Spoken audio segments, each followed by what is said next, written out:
And welcome back, everyone, to the FX Open Invitational Series. I am Unstable, joined here by Lillian for this next set. It is going to be match number 2 for Group C, FXOTear up against NSHSan, PvP starting on Cloud Kingdom. Let's get into the game and see what happens. Alrighty, so down here at the bottom left, we have our red Protoss as NSHSan. And then his opponent up here at the top right, boasting some impressive PvP records quite recently in GSTL. We have FXOTear as our blue Protoss, and this is going to be a very interesting PvP. What do you think, Lillian?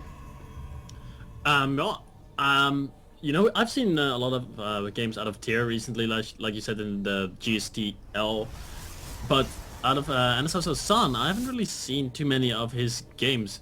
So I'm not really sure about his PvP style or how he plays. Is he one of those super macro-oriented Protoss players who likes to take third base on this map and tech to Colossi? Or is he one of those players who likes to stay on 1, maybe 2 base and stick to Blinkstalkers and Immortals for his weapons of choice? So it's hard to make a prediction on these two players when I don't really know San that well. San's been around for a long time.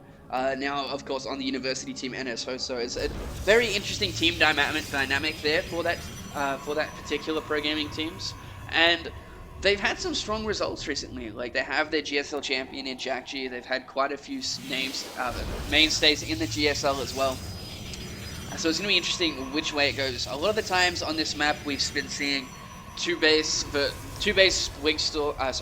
Stalker Immortal. That's what I'm trying to say, versus 1 base Blinkstalker. Quite often, but I don't really feel like that's going to be the case here. I just this feeling, but of course I'll be wrong because as soon as I said that, that's exactly what's going to happen. Caster skurs, that's what they always say, don't they?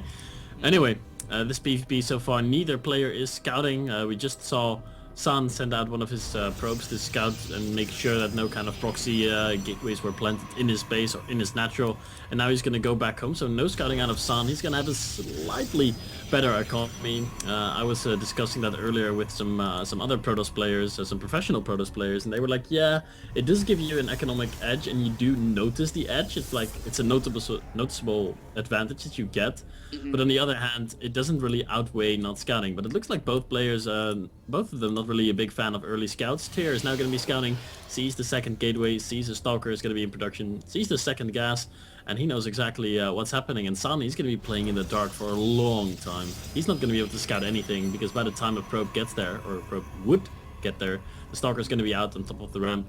So San has to play without a lot of information.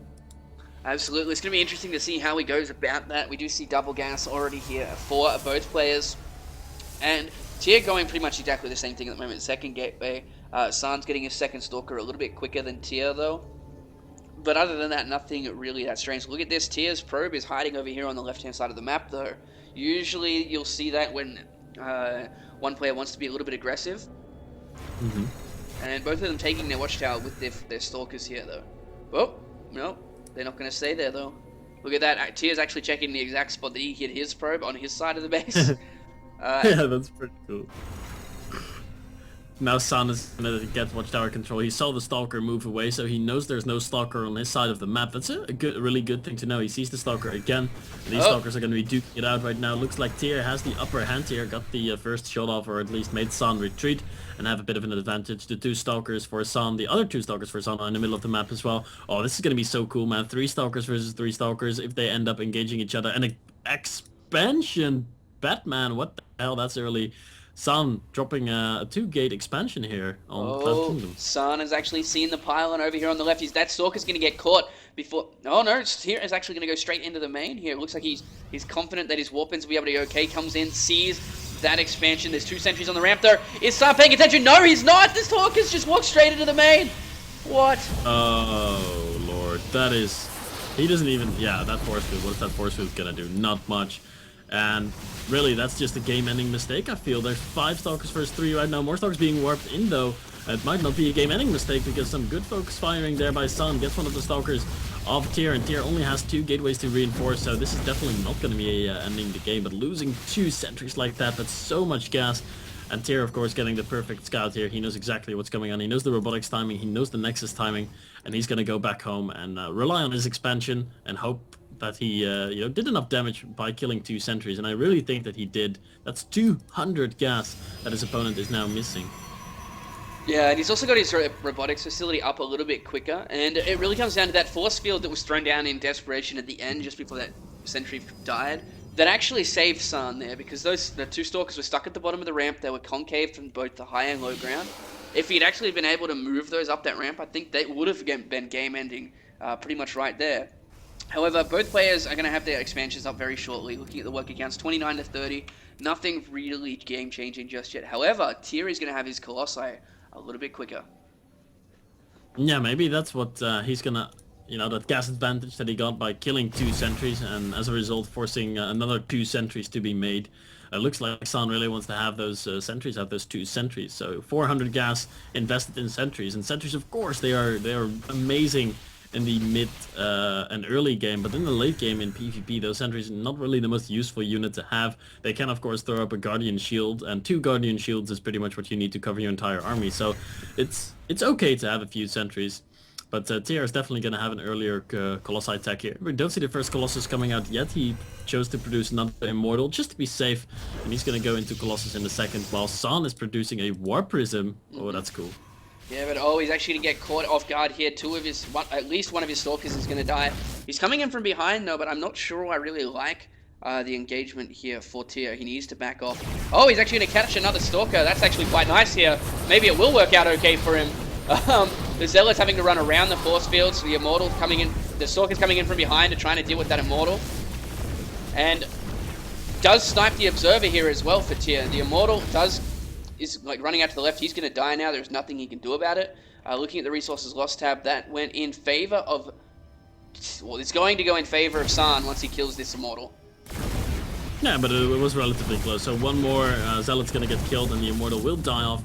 As you predicted, the Stalkers, ooh, this Warp Prism was actually, taking quite some damage. I don't think any Warpins have happened yet out of that Warp Prism, but now San is going to be warping in some Zealots. He knows he just killed pretty much the entire army of his opponent, so some multi-pronged attacks with that Warp Prism could be very, very good. A lot of Zealots and Stalkers, and, well, actually a lot of Zealots and 1 Stalker are going to be moving into the natural area. Ooh, that Stalker survives with 3 HP left, and the Warp Prism are going to be flying into the main base at the same time. Oh, it's going to die, though. Have the multitasking.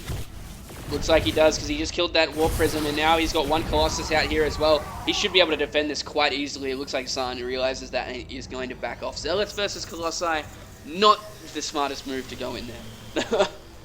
No, of course it's not. That's like a mainly Zealot army. That's not going to work out very well for them. With proper micro, that Colossus will be able to kill every little Zealot in there. So let's take a look at the base of San. He's got his Colossi tech up and going as well. The first Colossus is about to pop out. Thermal lens on the way as well. A Forge is being dropped down for San, so he's going to be the first one going for a Forge. I don't think there's a Forge on the map for Tyr yet. He's just now grabbing his gases at his expansion. Yeah, it does look like it here. However, San's got his Forge up a lot quicker, and that's going to start to play a big role. However, his extended thermal lance is slightly behind, because he went for that Warp Prism speed first, which was an interesting choice. Yeah, it's really good to be going for the Warp Prism speed. The Warp Prism, I feel like it didn't really do much for San. Of course, it's always a cool option to have in your bag of tricks, but also in the mid to late game in PvP, you can still make that Warp Prism work. You drop 3-4 Zealots in your opponent's mineral line, and if they just warped in aggressively, you're not going to be able to do anything. And it looks like Immortal drops are next on the menu here, but they're going to fly right over the army. This is always a little bit dangerous, of course. Oh, there's more Stalkers on the high ground, but they are not in the right position. This Warp Prism is in some trouble.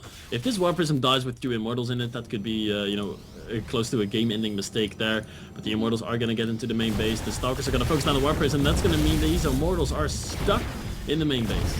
Yeah, but it's only against Stalkers. They're going to actually kill quite a bit and worth their weight here. There's 2 Zealots now. He will be able to kill quite a few probes, because they do 2-shot them eventually. And it looks like Tyr is actually ignoring this and moving out on his own. He realizes he's going to be able to clean up that Immortal eventually. So Immortal does have 3 kills already. He's going to get cornered. Oh, not cornered. He's going to run around behind there for a little bit. Oh, what? One of the Zealots turned around for a second. I was like, whoa, don't leave him hiding there. At the same time, we do have Tier actually supply blocked at the moment. Moving up, he does have extended thermal lance. Looking at the Colossi numbers, one more for Tier, however, it is not with the army. It is in the middle of the map right now, moving across. Let's see if Tier can finish this up with Zealot speed on the way. +1 is about to finish for San, though, and that is going to be huge. He's about 19 seconds away. And here goes Tier. He's running into a concave, though. I'm not sure if I like this move by Tier. Force fields go down, and there are 3 Colossi here, remember, literally, and compared to the 2. The Zealot numbers for San going very quickly. And I think he was a little bit too Zealot heavy here. He's whopping in quite a few more Zealots. A 3rd Colossi does actually join the battle, but look at this. One of them is on extremely low health. San trying to micro his Colossi back now, but these 3 Colossi for Tier just tearing things apart. And I think he might actually be able to take this one. 1 Colossus goes down here for San. 2nd one is about to as well. And I'm pretty sure this is it here, Lurlian. Yeah, this is it. No way to come back. There's even still an Immortal in this army. A 4th Colossus joins up for Tier, and that's definitely gonna be the end of our first game. And San GG's out of here, and Tier is 1 step closer to facing TSL Revival in the winners match. Absolutely. So we'll be right back after this quick commercial break with game number 2.